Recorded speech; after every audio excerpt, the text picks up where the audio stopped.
আমরা যারা মুসলমান, আমরা প্রত্যেকে জান্নাতে যেতে চাই। মুসলমানরা জান্নাত যেতে চায়।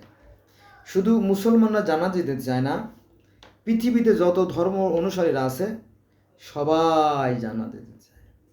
মুসলমানরা বলে যে নবী মুহাম্মদ সাল্লাল্লাহু আলাইহি ওয়াসাল্লামকে সৃষ্টি না করলে কোনো কিছু সৃষ্টি করা হতো না, তার নির্দেশিত পথ অনুসরণ করলে আমরা স্বর্গে চলে যাব। আর হিন্দুরা বলে যে সৃষ্টিকর্তা স্বয়ং মানুষের রূপ ধরে এসে আমাদেরকে জীবন প্রণালী শিখিয়ে দিয়ে গেছেন, শ্রীকৃষ্ণের নির্দেশিত পথে চললে আমরা জান্নাতে চলে যাব। আর ইহুদি ধর্মে বলা হয় যে পৃথিবীতে সবচেয়ে শ্রেষ্ঠ জাতি হচ্ছে আমরা ইহুদিরা, কারণ সৃষ্টিকর্তা স্বয়ং জান্নাত থেকে খোদাই করা পাথরে বাণী লেখেন আমাদের নবী মুসা আলাইহিস সালামকে দিয়েছেন, এবং বলছেন যে এটা যারা অনুসরণ করবে তারা হচ্ছে সবচেয়ে পছন্দের মানুষ। তো সেই হিসেবে ইহুদিরা দাবি করে আমরাই পৃথিবীর শ্রেষ্ঠ জাতি। আবার খ্রিস্টানরা বলে যে আমরা পৃথিবীর শ্রেষ্ঠ জাতি, কারণ সৃষ্টিকর্তার যে পবিত্র আত্মা, সৃষ্টিকর্তার পবিত্র আত্মা দ্বারা পবিত্র মাতার গর্ভে পবিত্র সন্তানের জন্ম দিয়েছেন ত্রিআত্মা, পিতা পুত্র পবিত্র আত্মা। অর্থাৎ যিশুর নির্দেশিত পথ যারা অনুসরণ করবে তারাই শুধু স্বর্গে যাবে।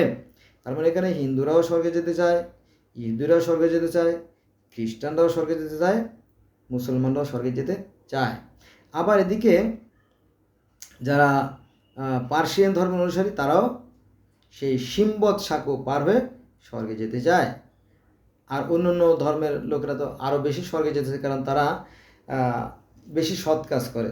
যেমন জাপানের লোকেরা পৃথিবীতে খুবই সৎ, তারা দুর্নীতি বলে কী জিনিস সেটা তারা বোঝে না। তারা তো আমার মনে হয় সবার আগেই জান্নাতে চলে যেতে পারে। এখানে ঠেকানোর মতো কেউ আছে কিনা আমি জানি না, এরমতি আর কি। তো আমরা যেমন জান্নাতকে চিরসুখের স্থান মনে করি, তেরমতি প্রত্যেকটা ধর্মই একটা চিরসুখের স্থান মনে করে। আর হিন্দুরা এই যে চিরসুখের স্থান এটাকে কী বলে জানেন? এটাকে বলে গোলকধাম, বৈকুণ্ঠ, স্বর্গ, বৃন্দাবন ইত্যাদি ইত্যাদি নামে নামকরণ করে থাকে। তো সবাই জান্নাতে যেতে চায়, কিন্তু এই বেশিরভাগ লোকই একটু কৌশলে জান্নাতে যেতে চায়, চালাকি করে, চতুরতা করে, বাটপাড়ি করে। সেটা হচ্ছে কি, যেমন আমাদের ইসলাম ধর্মে আছে যে কলেমা পড়লেই জান্নাত, কলেমা পড়লেই জান্নাত। আসলে কথা সঠিক না, কলেমা পড়লেই জান্নাত পাওয়া যাবে না। আবার বলে যে নামাজ পড়লেই জান্নাত পাওয়া যাবে না, এটাও সঠিক না। আবার রোজা থাকলেই জানা যাবে না, এটাও সঠিক না। হজ করলেই জানা যাবে, এটাও সঠিক না। জান্নাতে যেতে হলে কী করতে হবে জানেন? জান্নাতে যেতে হলে সৎ কাজ করতে হবে। গোটা কোরআন শরীফকে আঁকড়ে ধরতে হবে। আপনি ওই আকাম অন্যায় কাজ করলেন, করার পর হজ করে আসলেন আর জান্নাত চলে যাবেন, এটা আসাটা ঠিক না, এটা বোকামি, এটা ধোঁকাবাজি। তারপরে আলেমরা এগুলো শিখায়, কেন শিখায় আমি জানি না, আমার বোধগম্য না। তবে একটা বিষয় আমার জানা আছে যে মনে করেন যে একজন হাজিকে যদি হজ করতে পাঠানো যায়, তাহলে সেখান থেকে একটা বড় রকমের একটা কমিশন পাওয়া যায়। মোটামুটি সেইগুলো দিয়ে বাচ্চা কাছে নিয়ে বেশ ইলিশ মাছ দিয়ে আর পান্তা ভাত দিয়ে বেশ ভালোই, বা গরম ভাত দিয়ে বেশ কিছুদিন ভালোই খাওয়া যায়।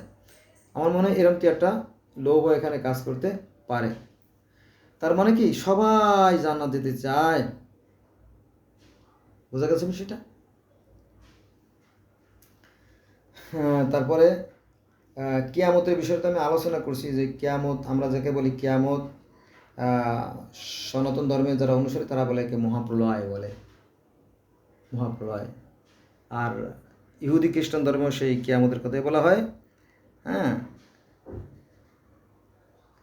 আর পার্সিয়ান ধর্ম, একটা নাম আছে আমার এই মুহূর্তে মনে আসতেছে না। তো সবাই জান্নাত যেতে চায়। সবারই আশা আছে জান্নাতে যাওয়ার। ধন্যবাদ সবাইকে।